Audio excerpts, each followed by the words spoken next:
우리 생명을 책임지는 소방관들이 얼마나 애절하게 자기의 목숨을 바쳐서 사람들을 살리고 있는지 이 기도문을 읽으면서 많은 생각을 하게 됐습니다.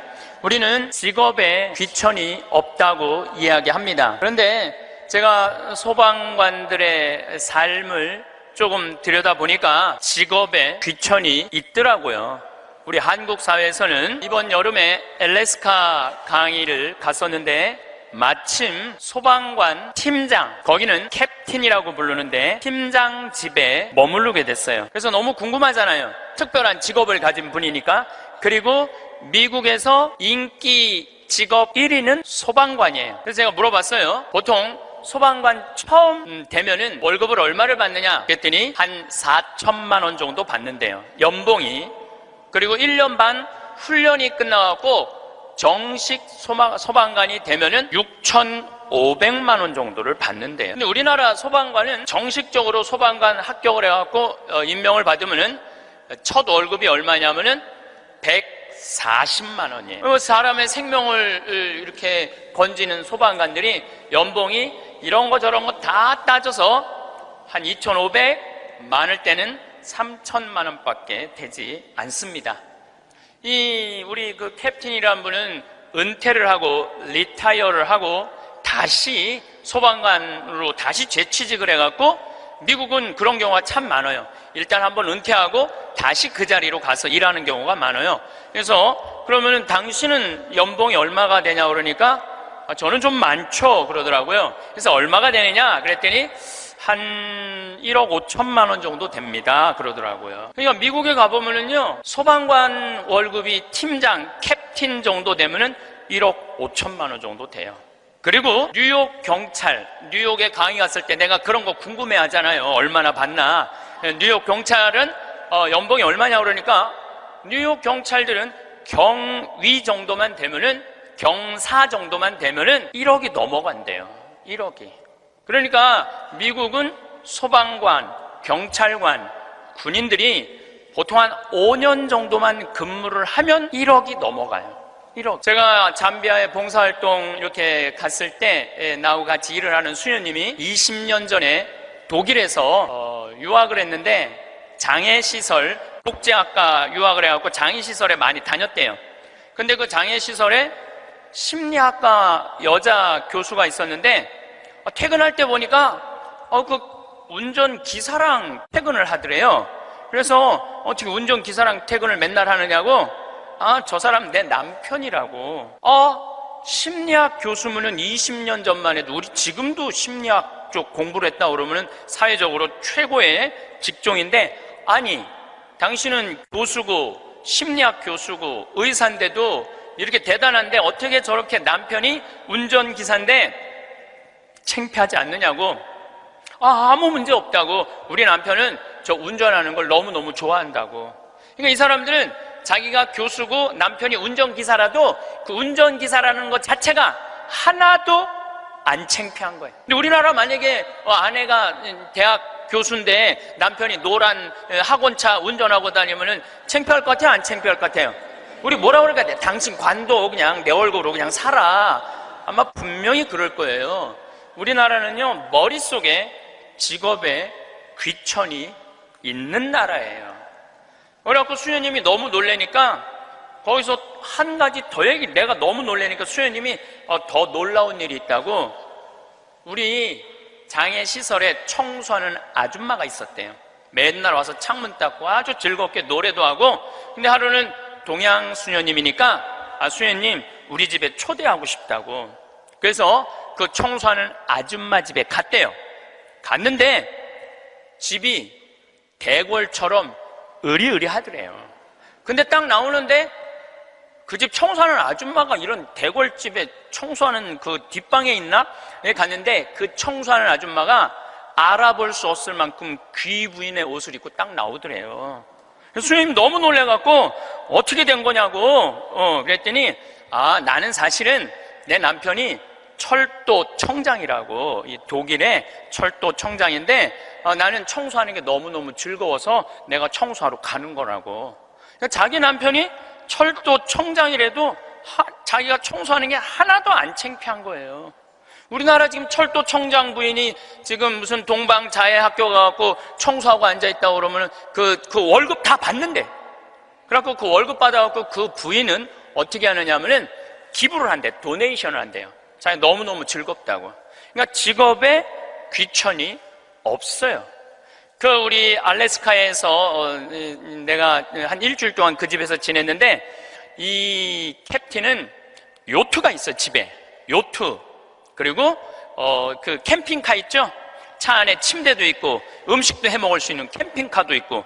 그래서 나하고 동갑이에 또 그 친구가 신부님 여행 가자 그래서 정말로 요트도 타보고 캠핑카도 타보고, 우리나라의 소방장 정도, 팀장 정도인데 그렇게 행복하게 잘 살고 있더라고요. 근데 우리나라 사람들 머릿속에는 행복의 등식이 뭐냐면은 1등 서울대, 판검사, 행정고시 봐갖고 사무관, 국회의원, 이게 행복의 공식이야. 그래서 막 청소를 한다든가 소방관을 한다든가 경찰관을 한다든가 그런 거 들떨어진 애들이 하는 거라고 생각을 하고 있는 거야. 그리고 실질적으로 월급도 어떻게? 아주 적고, 우리나라 국회의원들은 1년에 월급이 한 1억 한 3천만 원 정도 돼요. 1억 3. 그런데 뭐 보좌관, 또 뭐 운전기사 뭐 다 하면 한 국회의원이 얼마를 쓰냐면 7억을 써요. 7억을 써요. 한 국회의원들이 어마어마하게 쓰는 거죠. 그런데 1000을 기준으로 하면 노르웨이 국회의원들은 일을 1000개를 하면은 우리나라 국회의원들은 그렇게 많은 돈을 벌고도 105개 정도밖에 안 한대요. 그러니까 우리나라의 최고 슈퍼 갑질은요, 조연아 부사장이 아니라 국회의원들이 슈퍼 갑질을 하고 있는 거예요. 돈은 돈대로 벌고 일은 하지 않는 거죠. 그래도 오늘 저 국회 내년 예산안 통과한 거 보니까 마음이 좀 편하네요. 몇 년 동안 제 나라 통과한 적이 없거든요. 오늘은 내가 아침에 뉴스를 보고 그래도 밥 먹을 자격이 있구나 이런 생각이 들었어요. 오늘은. 근데 여러분들, 앞으로 우리나라는 공부 잘한다고 행복한 시대는 갑니다. 이제 제가 왜 그런 시대가 가는지 말씀을 드릴게요. 10년 전만 해도 우리나라는 대학 입학생이 1년에 60만 명이었어요. 60만 명. 근데 2020년에는 대학 입학생들이 1년에 몇 명이냐면 30만 명으로 줄어들어요. 그러면 지금 우리나라 대학이 한 400개 되는데 2020년부터는 대학이 어떻게 줄어들 것 같아요? 300개, 200개 줄어들어요. 그럼 공부 잘해갖고 교수 한 분들 다 어디 갈 것 같아요? 다 실직자 돼요. 그러니까 이놈의 새끼야, 공부 열심히 해, 너 공부해야지 먹고 살아, 이런 시대는 끝나요. 이제는 앞으로 어떤 사람들이 정말로 먹기 살기 좋은 시대가 되느냐면 용접하는 사람들, 포크레인 운전할 줄 아는 사람들, 그 다음에 요리 잘하는 사람들, 청소 잘하는 사람들, 이런 사람들이 행복한 시대가 온다니까요. 세상이 너무나 지금 변하고 있어요. 우리 생태마을에 올해 직원들을 채용을 해요. 또 귀가 번쩍 분들이 이런 분들이 있으니까 야, 나도 한번 거기 가볼까? 근데 이번에 자격은 뭐냐면 고등학교 졸업 예정자들만 뽑아요. 나는 대학 졸업 예정자들도 안 뽑아요. 대학원 졸업 예정자들도 안 뽑아요. 혹여 가끔 대학 졸업한 사람들, 대학원 다니는 사람들 뽑아요. 우리도 뽑는데 월급은 고등학교 졸업한 사람이나 대학 졸업한 사람이나 대학원 졸업한 사람이나 우리 생태마을 첫 월급은 똑같이 200만 원이에요. 고등학교 졸업해도 직원으로 되면 무조건 200만 원이에요. 아니, 생각을 해봐요. 아니, 매주 띄우는데 뭐하러 대학원 자격증이 필요해? 아니, 배추 심는데 뭐하러 대학 졸업한 사람이 필요해요? 우리 생태마을에 필요한 사람은 어떤 사람이 필요하냐 하면 성실한 사람, 성격 좋은 사람, 이런 사람이 필요해요. 그리고 뭐 우리 생태마을에 지금 다녀간 사람이 100명도 넘죠. 우리 직원이 지금 한 40명 되니까 많이 바뀌어요. 근데 남아있는 사람이 어떤 사람이 남아있느냐 하면은 가정환경 행복했던 사람, 성실한 사람, 이런 사람들이 남아있어요. 가정환경 불행했던 사람, 어린 시절을 힘들게 지냈던 사람은요, 많이 견뎌야 6개월이에요. 그러니까 이제는 공부를 잘하는 사람이 성공하는 시대가 아니라 공부를 잘하는 사람이 성공하는 시대가 아니라 행복한 사람이 성공하는 시대가 오는 거예요. 근데 우리나라 OECD 국가 어린이 행복지수 조사를 해봤는데 11살, 13살, 15살을 대상으로 행복지수를 점수를 내봤는데 노르웨이가 95점인데 우리나라 애들이 60점이에요. 우리나라 애들은 안 행복해요. 이거 OECD 국가 중에 우리나라가 꼴등이에요. 심각합니다. 왜 심각하냐 하면은 어렸을 때 안 행복한 애들이 커서 행복할 것 같아요?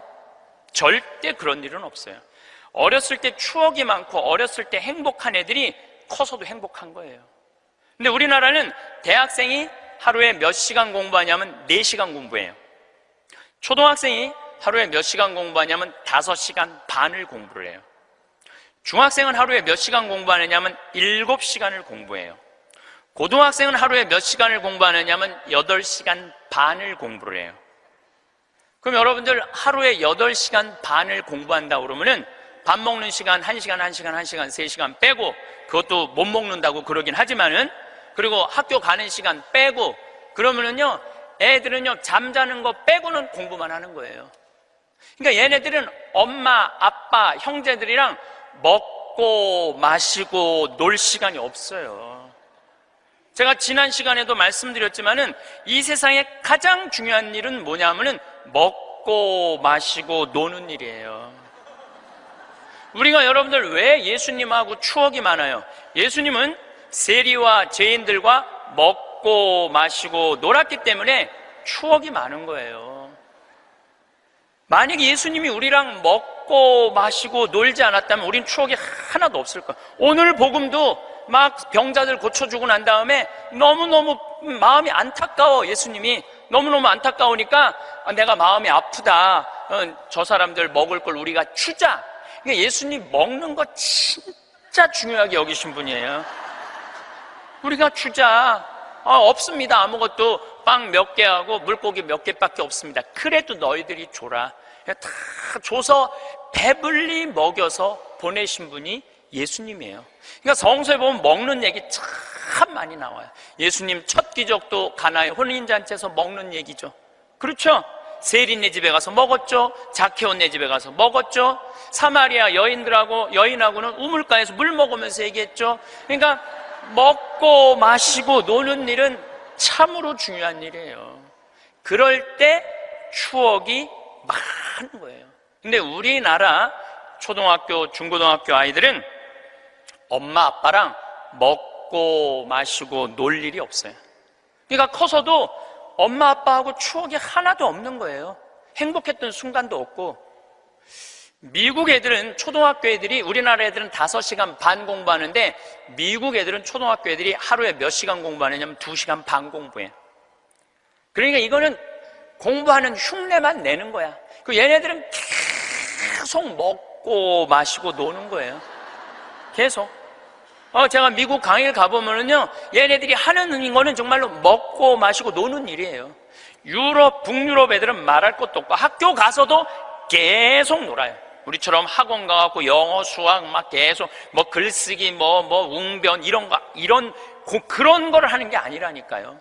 그런데 놀랍게도 핀란드 고등학생은 하루에 4시간 공부하는데 우리나라 애들은 하루에 8시간 반을 공부를 해요.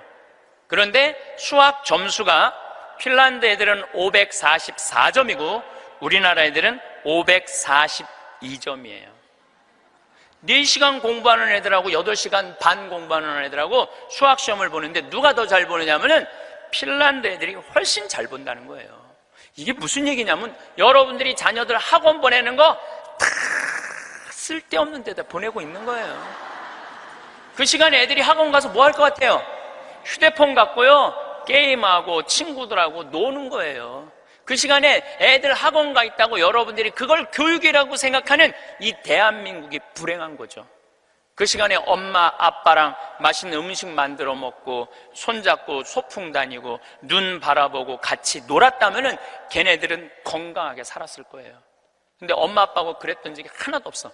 여러분들 사람이 커서요 어렸을 때 가장 기억에 많이 남는 게 뭔지 아세요?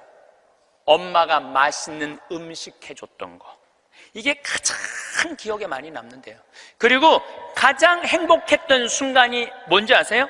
엄마가 맛있는 거 해준 거 너무 맛있게 먹은 거, 그게 가장 행복한 순간이래요. 근데 우리나라 대한민국의 청소년들은 엄마가 맛있는 거 해준 거 먹은 기억이 없어요. 학교 다니느냐고. 그러니까 애들이 행복하지 않은 거죠. 애들은 그냥 서울대학 가야 되니까 경쟁을 해야 돼. 서울대학 가야 돼. 놀 시간이 어딨어. 여러분들 토끼와 거북이 얘기 아세요? 이거 참 웃기지도 않는 얘기 여러분들이 알고 있는 거예요. 왜냐하면 토끼하고 거북이하고 시합을 했는데 어떻게 거북이가 이겨요? 말도 안 되잖아요.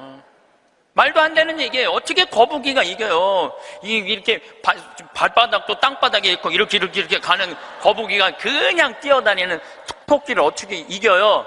2000년 전 이솝우화 얘기예요. 그러니까 2000년 동안 사람들은 거북이가 빠른 줄 알고 있어, 사람들은.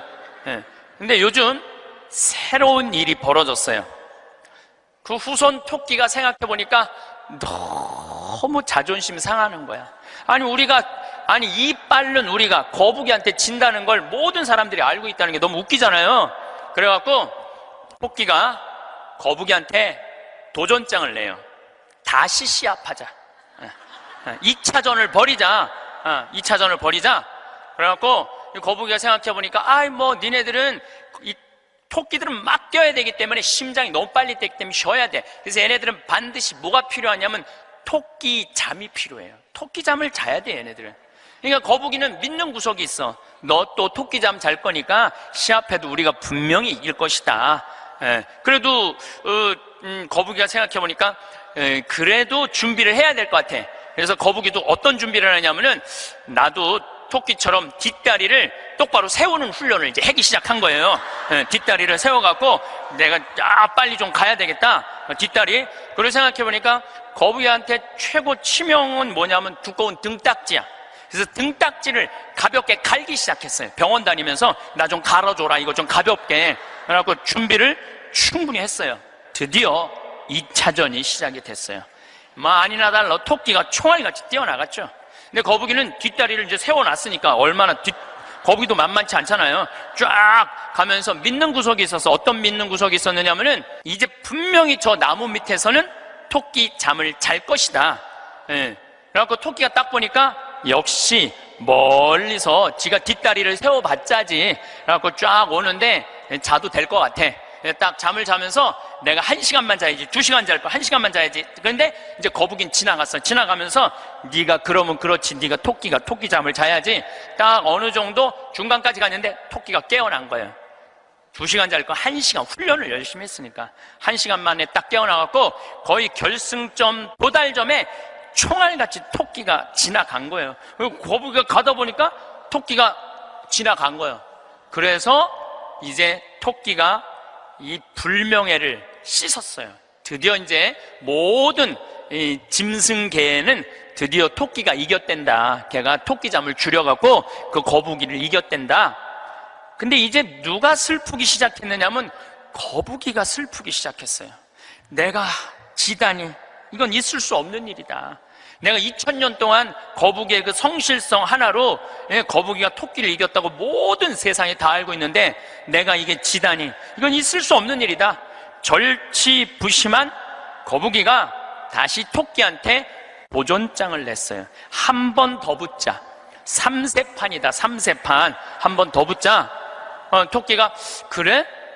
그러면은 귀양 내가 명예를 씻으려면 완전히 씻어야 되니까 한 번 더 붙자. 이번에 거북이는 아무리 생각해도 뒷다리 갖고는 안 될 것 같아.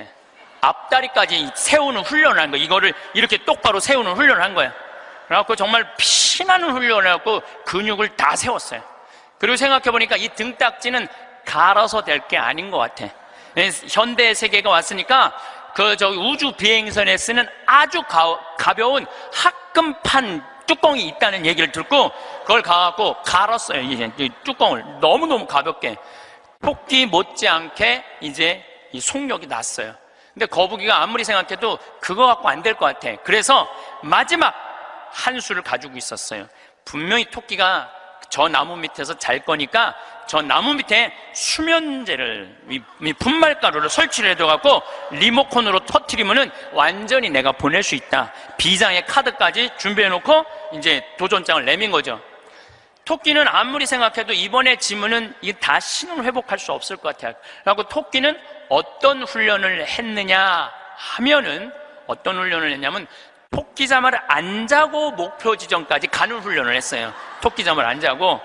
그래갖고 드디어 3차전이 벌어졌어요. 3차전이 벌어져갖고 출발을 했는데, 토끼가 보니까 거북이가 옛날엔 뒷다리만 세웠는데 이제는 앞다리까지 세워갖고 뛰는데 이게 만만치가 않은 거예요. 내가 정말로 자면 안 된다, 죽어라고 뛰면서 나무 밑에 도착했는데 너무 졸렸지만 그걸 극복하고 뛰어갔어요.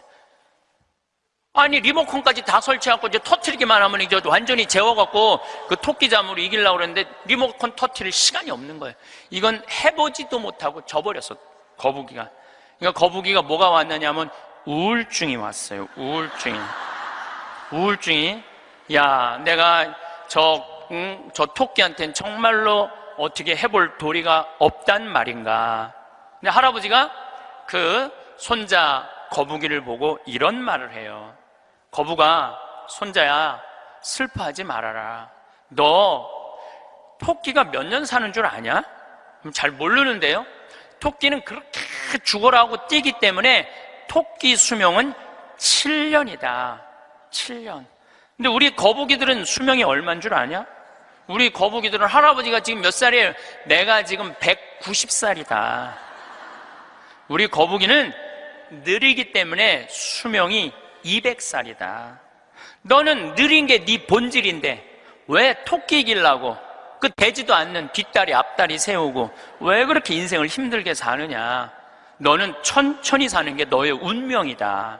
그 생각을 해보니까 가만히 생각해, 되지도 않는 시합을 2000년 동안 한 자기 거북이하고 토끼, 그게 웃긴 거예요. 그래서 이 거북이는 천천히 다니고 자기의 그 본성에 따라 사니까 사는 게 너무너무 즐거워요.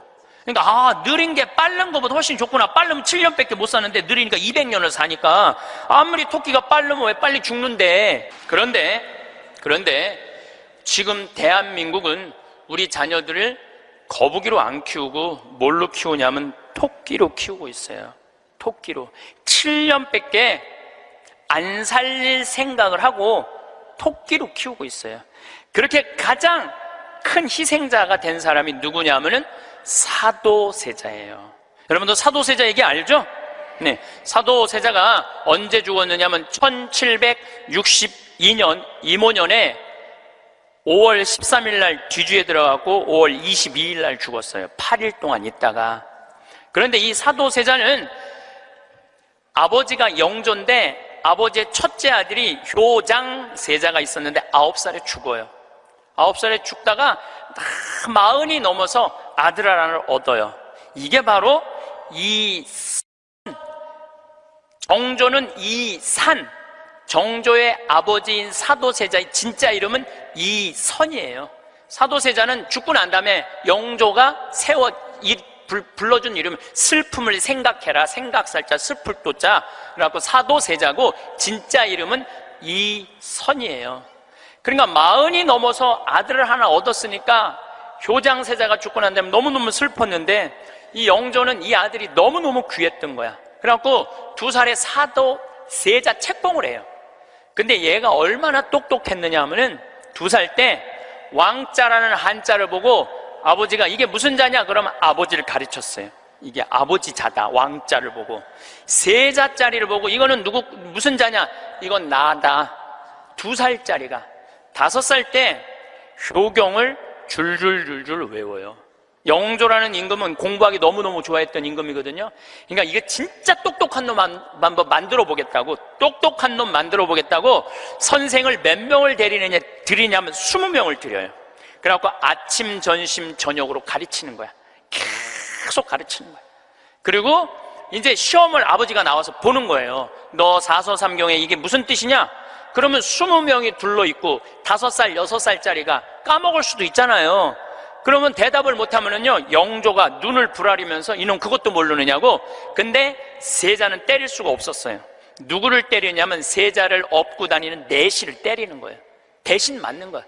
그러니까 여러분도 어린아이가 생각을 해봐요. 내가 문제 하나 못 맞히면은 저 내시들이 두들겨 맞으니 얼마나 이 스트레스를 많이 받아요. 그런데 7살, 10살 때는 칼싸움 하는 거 좋아하잖아요. 저도 어렸을 때 맨날 산에 가고 나무 잘라갖고 맨날 칼싸움 해갖고 여기 맨날 여기 찢어지고 그랬던 기억나요. 이 선은 상궁들하고 칼싸움을 해요. 그걸 본 영조는요, 이 상궁들을 때려 죽여요. 때려 죽여요, 그냥. 그걸 보고 이 사도세자는 너무너무 무서웠던 거야, 아버지가. 그런데 딱 12살이 되면서 사도세자는 공부하기가 싫어요. 그래서 이때부터 책만 보면 머리가 지끈지끈 아픈 거예요. 그러니까 조기 교육의 최고의 희생자는 누구냐면은 사도세자예요. 그러니까 아버지는 공부를 가르치는데 아들은 공부하기가 싫은 거야. 그리고 얘가 키가 엄청나게 커요. 사도세자가 세자 그래갖고 나만큼 조그만 줄 아는데 키가 1m 막 80대고 청룡도를 휘두를 정도로 힘이 좋았다는 거. 관우가 청룡도를 휘두르고 그랬다는 거예요. 말도 잘 타고 화살도 잘 쏘고. 근데 아버지는 그게 너무너무 싫었던 거야, 그렇게 하는 게. 그래 아버지하고 점점 갈등을 일으키면서 광증에 시달려요. 미쳐갖고 나중에는 마지막에 자기가 데리고 있었던 시종들 100명을 죽여요. 마음에 안 들면 칼로 쳐 죽이는 거예요. 나중에 무당하고도 살고 비구니 스님하고도 살고, 도저히 아버지가 컨트롤할 수 없을 정도로. 엄마도 해경궁 홍씨도 자기 남편을 컨트롤할 수 없어요. 그래서 결국은 죽일 수밖에 없었던 거예요. 이게 사도세자의 슬픔이에요. 이게 조기교육의 희생자예요. 조기교육의 희생자. 그런데 이 사도세자도 내가 보기엔 딱 7년 만에 돌은 거야. 토끼처럼 7년 만에 돌은 거예요. 근데 여러분들도 초등학교 1학년 때부터 애들 어떻게 해요? 영조가 20명 선생 된 거나 여러분들이 학원 애들 10개, 12개 보내는 거나 다를 바 하나도 없어요. 애들 미치게 만드는 거예요. 그러면은 언제까지가 애들이 엄마가 시키는 대로 따라하느냐면 중학교 1학년 때까지는 딱 시켜요. 해요. 근데 딱 그 7년이 지나고 나면 애들 눈빛이 쫙 꺾어지기 시작해요. 네. 중학교 2학년만 되면은 눈빛이 싹 돌아가기 시작해요. 돌아가기 시작하면 그때부터 애들은 미치는 거예요. 근데 여러분들 이게 웃을 일이 아니에요. 그 미치는 애들이요, 한둘이 아니에요. 참 많아요. 그럼 이때부터는 엄마도 컨트롤이 안 되는 거예요. 아버지도 컨트롤이 안 되는 거예요. 그 얘는 행복했던 순간이 하나도 없었던 거야. 행복했던 순간이 없기 때문에 이때부터는 엄마한테 소리 지르고 물건 던지고, 심지어는 엄마를 때리는 아이들도 참 많습니다. 이 엄마들은 어디 가서 얘기도 못해요. 얘기도 못해. 중학교 2학년, 3학년 되는 애한테 맞는다, 자식이 무서워서 벌벌벌벌 떠는 부모들이 참 많습니다. 그럼 얘가 미치게 만드는 장본인이 누구예요? 엄마들이에요. 엄마들이 얘를 미치게 만드는 거예요. 미쳐갖고 이제 애가 이렇게 뛰고 저렇게 뛰면 나한테 데리고 와요. 그러면 얘네들 눈빛이 싹 돌아간 걸 내가 봐요.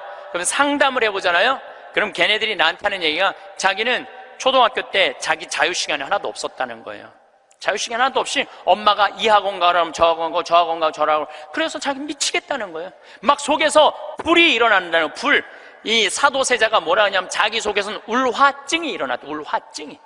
만약에 영조가 사도세자가 그렇게 무기신식이라는 무에서도 편해요. 사도세자가 그만큼 똑똑한 사람이었고, 만약에 영조가 이 아들을 정말로 청룡도도 마음대로 하게 하고 창, 활, 말 다 잘 탔거든요. 그렇게 키웠다면은 우리나라는 광개토왕 대왕만큼 훌륭한 군주, 강력한 군주를 18세기에 모실 수 있었을 거야. 사도세자가 죽고 난 다음에 정조가 임금이 됐잖아요. 권력 기반이 취약했어요. 그 다음에 정조가 1800년에 죽고 순조, 헌종, 철종, 고종 다 7살, 10살, 18살, 17살짜리들이 왕 되면서 조선은 끝난 거예요. 여러분들도 지금 가만히 생각해봐요. 지금 내가 하나, 둘 가지고 있는 애 공부 그렇게 시켜갖고 미쳤어. 그렇게 미쳤어? 그러면요, 그 집안은요, 나중으로도 희망이 없는 집안이에요.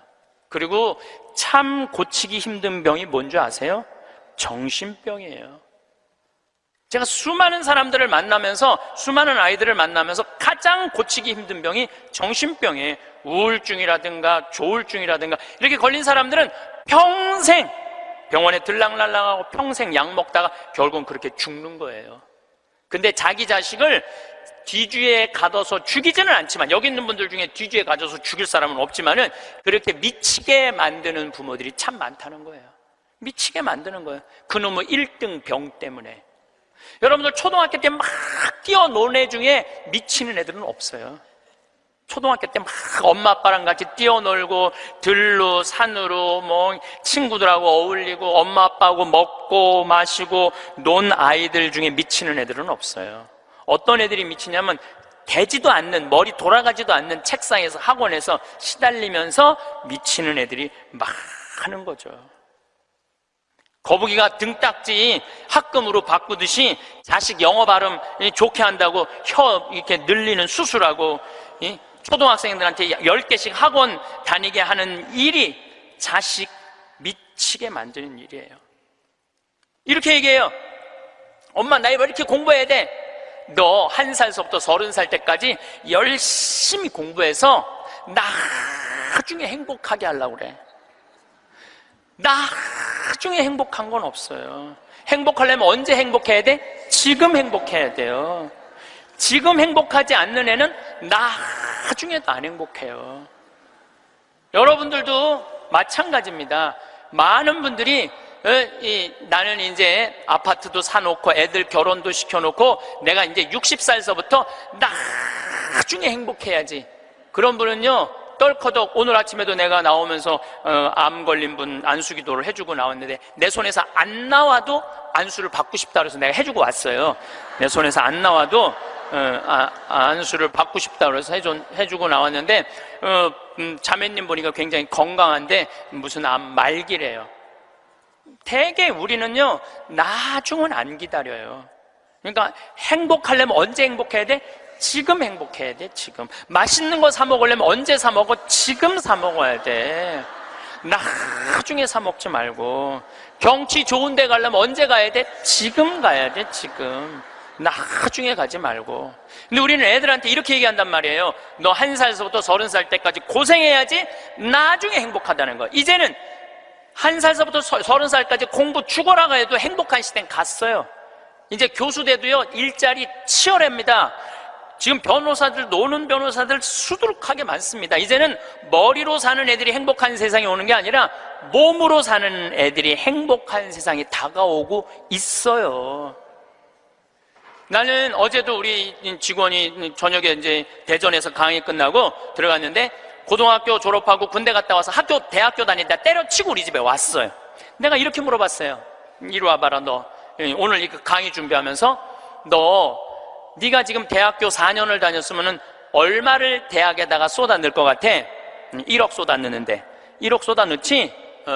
근데 너 이제 대학 안 다니니까 1억은 이제 모아놓은 거 아니야? 그럼 그 1억 너한테 안 쏟아 놓으면 엄마는 그 돈 갖고 뭐 할 것 같아?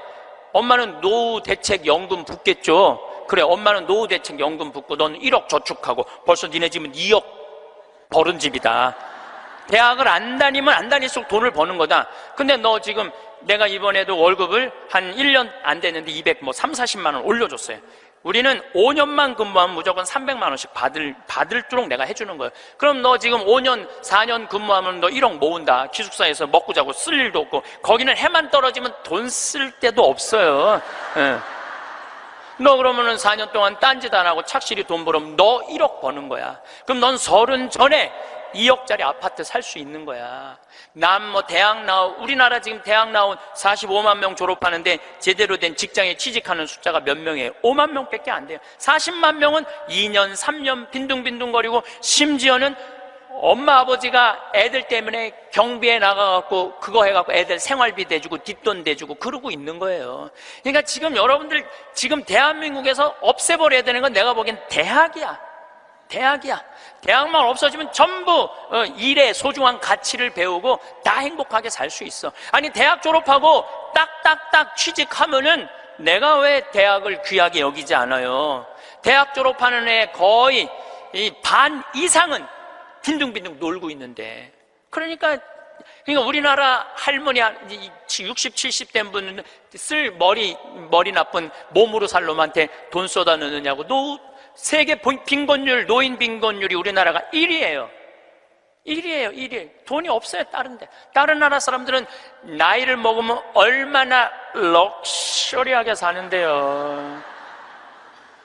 놀지도 못하고 죽어라 30살까지 나중에 행복하려고 공부했는데 취직 안 되면 그 허탈감, 좌절, 이거는 어른들은 상상할 수 없을 만큼 힘든 거예요. 상상할 수 없을 만큼. 한 3달 전에 아주 이쁘장한 여자아이가 절 찾아왔어요. 공부도 굉장히 잘하는 아이예요. 공무원 시험을 보는데 계속 3번인가 4번 떨어진 거예요. 너무너무 좌절감, 우울증에 시달려 있는 아이예요. 예. 그래서 날 찾아왔어요. 그래서 내가 얘기했어요. 꼭 공무원을 해야 되냐? 꼭 좋은 회사를 가야 되냐?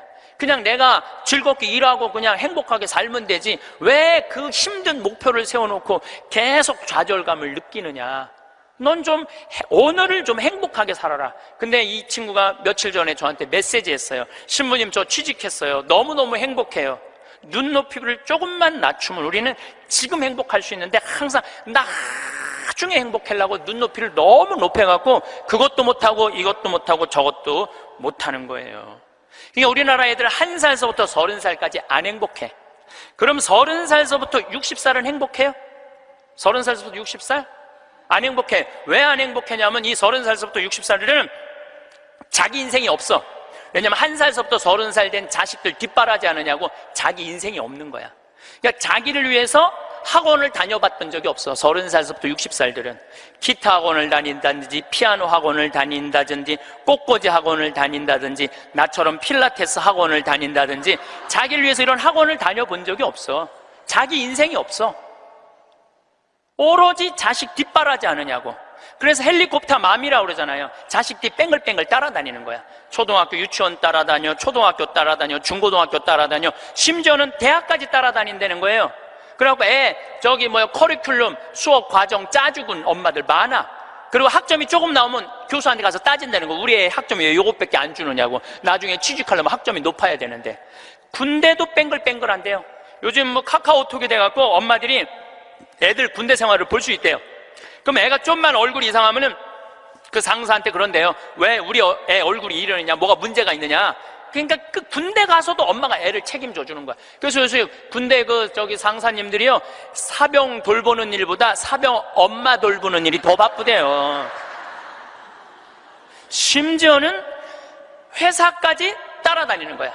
애가 회사에 취직을 했는데 대리 진급을 못하면 부장한테 가서 따진다는 거. 우리 애가 뭐가 모자라서 대리 진급을 못하느냐고. 평생 자식주의를 뺑글뺑글 따라다니는 걸 뭐라고 그러냐면 헬리콥터 맘이라고 그래요. 헬리콥터 맘. 또 아버지들은 요즘은 많이 줄어들었지만 한동안은 기러기 아버지가 40만 명까지 있었어요. 40만 명 기러기 아버지가. 이 기러기 아버지들은요, 자식들 한 달에 부인 것까지 하려면 700에서 1000만 원을 보내줘야 돼. 그러면은 보통 10년 정도 가 있으면요, 이 기러기 아버지는 10년 동안 인생이 하나도 없는 거예요.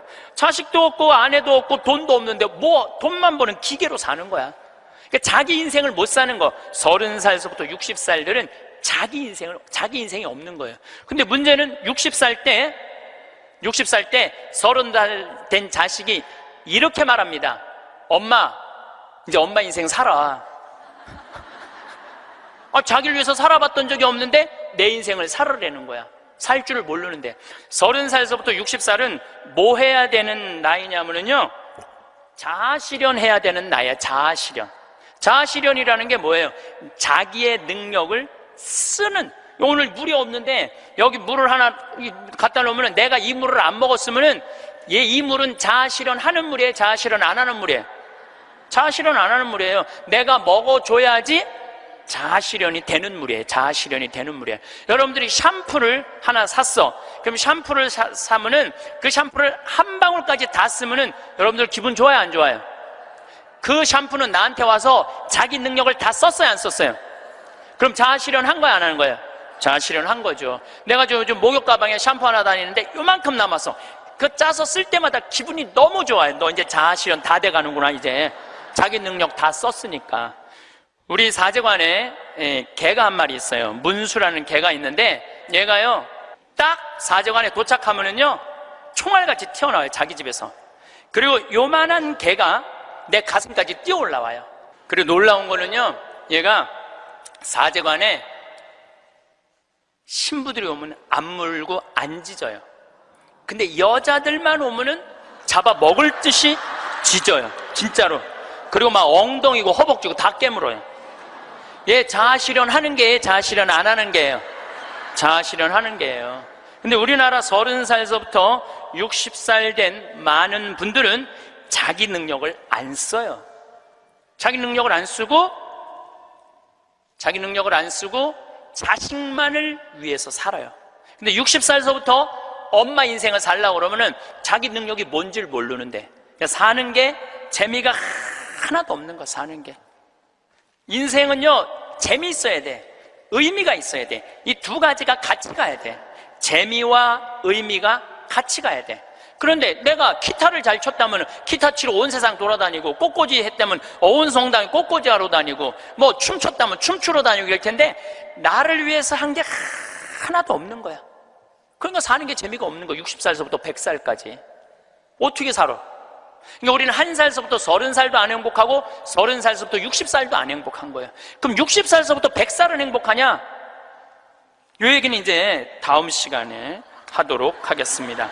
살다 보면 문득 그런 생각이 들 때가 있습니다. 분주하게 살아오면서 우리는 무엇을 찾고 있었을까? 지금 우리에게 정말 소중한 것은 무엇일까 하고 말입니다. 젊을 때는 먼 곳에 빛나는 것을 쫓았습니다. 하지만 이제는 발밑의 작은 들꽃에도 마음이 머뭅니다. 삶의 지혜는 익숙한 풍경에서 새로운 의미를 찾는 것일지도 모릅니다. 세상은 어떤 일이 더 중요하고 어떤 일이 덜 중요하다고 말하기도 합니다. 하지만 정말 그럴까요? 햇볕의 귀함을 평소엔 잘 모릅니다. 구름이 끼어야 그 따스함을 절실히 느낍니다. 이처럼 모든 일에는 보이지 않는 가치가 있습니다. 길을 쓰는 분의 손길이 없다면 깨끗한 아침을 맞기 어렵습니다. 따뜻한 밥 한 그릇에 정성이 없다면 마음까지 허전할지 모릅니다. 모든 일은 서로 연결되어 세상을 이룹니다. 각자의 자리에서 자기 역할을 하는 모든 손길은 그 자체로 존중받아야 합니다. 예전에 동네 어귀에 작은 구두방이 있었습니다. 주인 아저씨는 늘 말없이 구두를 매만졌습니다. 어떤 이는 낡은 신발 고치는 일로 여겼을지 모릅니다. 하지만 그의 손길이 닿으면 다른 구두도 새 것처럼 빛났습니다. 그는 단순히 구두를 닦는 것이 아니었습니다. 신는 사람의 발걸음에 정성을 더하는 마음으로 일했습니다. 그 가게 앞을 지날 때면 묵묵히 자기 일에 몰두하는 모습에서 경건함마저 느껴졌습니다. 그는 자신의 일을 통해 세상과 조용히 대화하는 듯했습니다. 자신의 일에서 단순한 생계수단 이상의 깊은 만족과 삶의 의미를 찾는 듯 보였습니다. 그 빛나는 구두만큼이나 당당했던 그의 눈빛을 기억합니다. 그는 작은 세상 속에서 큰 자부심을 키웠습니다. 무엇이 이토록 가치 있게 만들까요? 생계 수단이나 명예, 재산 때문일까요? 아닐 겁니다. 그런 것은 그림자처럼 있다가도 없어집니다. 일을 빛나게 하는 것은 마음입니다. 내 일이 누군가에게 기쁨을 주고 세상에 온기를 더한다는 생각, 또 이를 통해 내가 성장한다는 느낌, 이런 마음이 일에 참된 가치를 만듭니다. 이런 가치는 밤하늘의 별처럼 멀리서도 빛납니다. 우리는 때로 행복이란 저 멀리 특별한 것이라고 생각합니다. 그래서 가진 것보다 가지지 못한 것을 아쉬워합니다. 평범한 일상보다 특별한 일을 기다립니다. 하지만 삶을 되짚어보면 행복은 늘 공기처럼 곁에 있었습니다. 아침에 새 하루를 맞는 것, 따뜻한 물 한 잔의 위로, 창가에서 노을을 보는 평화, 이런 소박한 순간이 참된 행복입니다. 행복은 크고 화려한 것이 아니라 작고 잔잔한 기쁨들이 모여 이루는 강물과 같습니다. 요즘 젊은 세대, 특히 우리 아이들이나 손주들을 보면 마음 한구석이 아릴 때가 있습니다. 너무 어린 나이부터 끝없는 경쟁에 내몰립니다. 앞서가야 하고 누구보다 뛰어나야 한다고 재촉당합니다. 그렇게 경쟁에서 아이들이 정말 깊은 만족과 기쁨을 누릴까요? 어쩌면 중요한 것은 높은 점수보다 용기와 따뜻한 마음입니다. 넘어져도 일어설 용기, 남의 아픔에 공감하는 마음 말입니다. 가족과 함께 소박한 저녁을 나누며 웃었던 기억, 친구와 손잡고 어려움을 넘었던 경험이 삶의 긴 여정에서 진정한 힘이 될 겁니다. 이런 기억은 돈으로 살 수 없는 값진 보물입니다. 토끼와 거북이 이야기를 다들 알 겁니다. 빠른 토끼는 제주만 믿고 낮잠을 자다 거북이에게 졌습니다. 이 이야기가 단순히 노력하면 성공한다는 교훈만 줄까요? 더 깊은 삶의 이치를 말하는지도 모릅니다. 남과 비교하며 경쟁하면 진정한 평화를 얻기 힘듭니다. 각자 자기 속도와 길이 있음을 알면 조급함이 사라집니다. 그러면 과정 자체를 즐길 수 있습니다. 거북이처럼 남을 의식하지 않고 자기 걸음에 집중하는 것, 그 묵묵함 속에 삶의 의미가 있을지 모릅니다. 중요한 것은 목적지에 얼마나 빨리 도달하느냐가 아닙니다. 그 여정을 얼마나 충실하게 걸어가느냐 하는 것입니다. 그러면 진정한 행복은 어디에 있을까요? 높은 지위나 많은 재산 속에만 있을까요? 그것은 잠시 만족을 줄 뿐 마음 깊은 행복을 주진 못합니다. 진정한 행복은 파랑새가 아니라 마음밭의 꽃과 같습니다. 따뜻한 햇살, 사랑하는 이의 미소, 들꽃의 아름다움을 보는 눈, 작은 친절에 감사하는 마음. 이것이 행복의 씨앗입니다. 이 씨앗이 자라 삶을 향기롭게 합니다. 오늘 살아 쉬며 세상과 교감하고 작은 것에 감사한다면 이미 행복 속에 있습니다. 삶은 정해진 답을 찾아가는 시험이 아닙니다. 각자가 자신만의 이야기를 써내려가는 한 편의 긴 소설과 같습니다. 때로는 기쁨의 장이 펼쳐지고 때로는 슬픔과 시련의 장이 이어지기도 합니다. 중요한 것은 어떤 상황에도 삶의 애정을 잃지 않는 것입니다. 그리고 자신만의 의미를 찾는 것입니다. 지금 이 순간의 작은 숨결, 햇살, 곁에 있는 사람의 온기를 소중히 여겨야 합니다. 그것이 하루하루를 충만하게 살고 삶을 아름답게 껴안는 방법입니다. 그렇게 살아갈 때 우리의 삶은 그 자체로 하나의 깊고 풍요로운 이야기가 될 것입니다. 세월이 우리에게 남기는 것은 주름진 얼굴만이 아닙니다. 그 안에 새겨진 깊은 지혜와 따뜻한 마음입니다. 그렇게 마음에 새겨진 지혜는 세상을 조금 다른 눈으로 보게 합니다. 젊은 날에는 미처 보지 못했던 것들이 보이기 시작합니다. 빠르게 지나치던 길가의 풀 한 폭이, 무심히 듣던 새소리 하나에도 깊은 생명의 숨결이 느껴집니다. 이러한 발견은 요란하지 않지만 잔잔한 기쁨을 우리 마음에 가져다 줍니다. 나이가 들어감은 단순히 잃어가는 과정만은 아닙니다. 오히려 새로운 것을 얻는 시간이기도 합니다. 경험이 쌓여 얻게 된 너그러움, 작은 것에 감사할 줄 아는 마음, 그리고 조용히 자신을 돌아보는 시간이 그것입니다. 이제는 서두를 필요가 없으니 세상의 아름다움을 더 깊이 음미할 수 있습니다. 우리 삶의 발자국은 우리가 생각하는 것보다 더 멀리 이어집니다. 우리가 나눈 작은 친절, 우리가 보여준 따뜻한 미소가 누군가의 마음에 또 다른 온기를 전하기도 합니다. 이것이 바로 우리가 세상에 남기는 보이지 않는 향기입니다. 꼭 위대한 업적을 남겨야만 가치 있는 삶은 아닙니다. 성실하게 하루를 살고 주변에 좋은 영향을 주는 것만으로도 충분히 아름다운 삶입니다. 때로는 몸이 예전 같지 않음을 느끼기도 합니다. 하지만 마음까지 따라서 쇠약해지는 것은 아닙니다. 오히려 마음은 더욱 깊어지고 맑아질 수 있습니다. 지나온 세월을 통해 우리는 무엇이 변하고 무엇이 변하지 않는지를 어렴풋이 알게 됩니다. 그리고 변하는 것들 속에서도 변치 않는 소중한 가치를 붙잡는 법을 배웁니다. 그래서 오늘도 우리는 주어진 하루를 정성껏 살아갑니다. 작은 일에도 의미를 부여하고 소소한 만남 속에서도 기쁨을 찾습니다. 삶이란 그렇게 순간순간을 아끼고 사랑하며 채워나가는 그림과 같습니다. 그 그림이 완성될 때 우리는 평화로운 미소를 지을 수 있을 겁니다. 그 평화로운 미소 안에는 수많은 계절이 담겨 있습니다. 봄날의 설렘, 여름날의 뜨거움, 가을날의 풍요로움, 그리고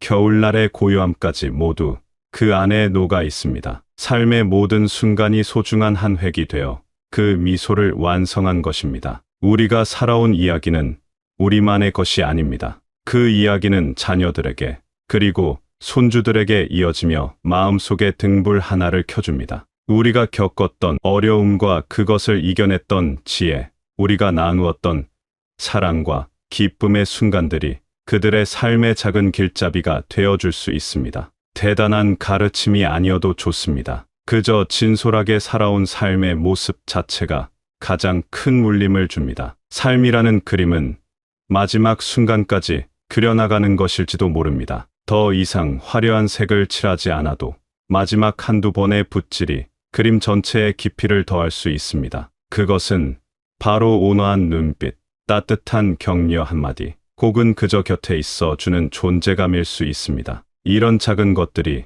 우리 삶의 그림을 더욱 아름답게 마무리합니다. 그리고 기억해야 합니다. 모든 그림은 서로 연결되어 있다는 것을 말입니다. 나의 작은 그림이 다른 이의 그림에 영향을 주고 그렇게 세상이라는 거대한 화폭을 함께 채워갑니다. 우리는 모두 그 큰 그림의 한 조각이며 각자의 색깔로 세상을 더 다채롭게 만듭니다. 그러니 마지막 순간까지 우리 안의 작은 불씨를 꺼뜨리지 않는 것이 중요합니다. 새로운 것을 배우려는 작은 호기심, 주변을 향한 따뜻한 관심, 그리고 무엇보다 자기 자신을 아끼는 마음을 간직해야 합니다. 삶의 마지막 장까지 희망과 감사를 놓지 않을 때 우리의 미소는 더욱 깊고 평화로워질 겁니다. 지금 이 순간에도 각자의 자리에서 삶의 무게를 견디며 애쓰는 많은 이들이 있을 겁니다. 때로는 길이 보이지 않아 막막하고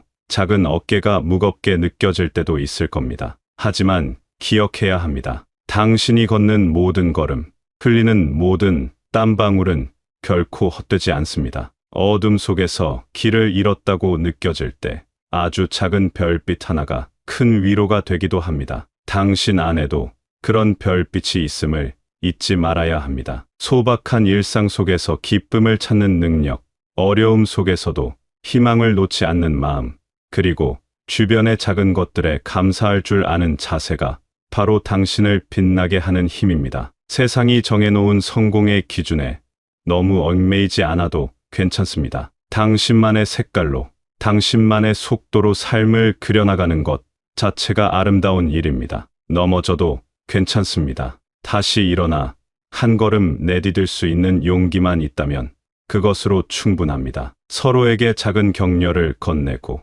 따뜻한 눈빛을 나누는 것도 잊지 말아야 합니다. 우리는 혼자가 아니며 서로의 온기가 모여 더 큰 힘을 만듭니다. 당신의 오늘이 고단했더라도 내일은 새로운 해가 뜨고 새로운 기회가 찾아올 겁니다. 당신의 삶은 소중하며 당신은 충분히 사랑받을 가치가 있는 존재입니다. 지치고 힘들 때면 이 이야기 속의 지혜를 떠올리며 다시 한번 미소 지을 수 있기를 바랍니다.